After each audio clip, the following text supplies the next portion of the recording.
I'm very happy we started with, because I would say that most people, when they think about the gig economy, it's very specific. There is a platform, everybody's like joining and doing things together, and then going to whatever they want to do in their time. And it looks like it's very narrow when they think about the gig economy. And the first thing that comes to my mind is like, we know that the world is going to be much more of that, right? We're going to have more independent worker, more freelancers, more people working part-time in this and part-time in that. So how do you see that like influencing our lives, and maybe what we need to know about the future? I mean, my view on the future of work, and I think we've seen it during this past year, is that it will look more like the gig economy. Certainly in most major markets, if you look at the US, if you look at Europe, the gig economy has only continued to grow. And this past year with the pandemic only accelerated it. And that was really a result of people who were furloughed, who were laid off, who found themselves in a position where they were not able to work in the way that they are used to, and turned to the gig economy as a way to generate revenue. There were also people who maybe had full-time jobs, and then without the additional time of commutes and business travel, found that they had the time to launch a side gig and to experiment and start working for themselves. And I just don't think those trends are going to reverse anytime soon. So in my opinion, the future of work looks more and more like the gig economy, which is not to say that employees are going away, because they're not. There will always be full-time employees and full-time jobs. But I do think independent work and working in the gig economy will become a bigger part of the workforce and will be more prevalent in the economy.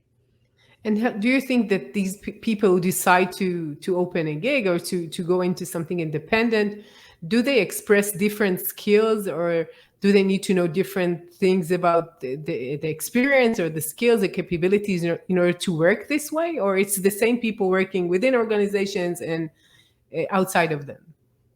That's such a great question. I mean, the question really is like, what do you need to be able to do to move into the gig economy successfully? And there are some different skills that are required. I mean, I think the first one is really the mindset, getting into the mindset of, I own my career, I control my career, I'm responsible for creating a professional life that meets my criteria, that fits with my personal life. It's a little bit different than looking for a job where you're looking at what's already available and trying to figure out which one is the best fit, versus feeling like you can create something. So the mindset is one big thing. The second big skill, which really isn't very talked about, and I think isn't often a surprise, is when people leave full-time work and go out on their own, time management is often a real issue. If you've worked for an employer for a number of years, you probably haven't developed the skill of managing and structuring your own time. And that's no fault of yours. It's just you're used to having a structure provided to you, right? There's like a work day, and you go into the office during that work day. And then within that work day, people tell you what to do. They invite you to meetings. Like, your time gets structured for you. When you work independently, you have to be much more intentional about figuring out, when do I work best? What are my hours that I do deep work? What are the hours that I will do meetings and calls? And how many of those am I willing to do? So you have to become much more explicit and intentional about structuring your own time. So I think that's a big skill. And I would say skill number 3 is having the ability to curate and manage a team of independent workers.